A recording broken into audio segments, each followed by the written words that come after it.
Hello, দাদা বলুন। আপনার সাথে একটা কথা ছিল, অসুবিধে নেই তো? না না বলুন না, কোনো অসুবিধা নেই। আসলে আমার ওয়াইফ বাজারে গিয়েছিল, তাই একজন কালো ড্রেস পরে আপনার হাজব্যান্ডের মতো 6 ফুট লম্বা খুব আমার ওয়াইফকে বিরক্ত করেছে। তা সেই জন্যেই আপনাকে ফোন করেছিলাম। আপনার হাজব্যান্ড নয় তো? না না দাদা, আপনার কোথাও ভুল হচ্ছে। আজকে তো আমার হাজবেন্ড পাঞ্জাবি পরে রয়েছে, কালো জামা তো পরে নেই। তাহলে ঠিক আছে।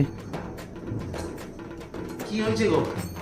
ওই যে পাশের বাড়ি দাদা ফোন করেছিল, ওনার ওয়াইফ নাকি আজ বাজারে গিয়েছিল, তোমার মতো দেখতে কালো জামা পরে একজন ওনার পেছনে লেগেছিল নাকি আজকে বাজে ব্যবহার করেছে।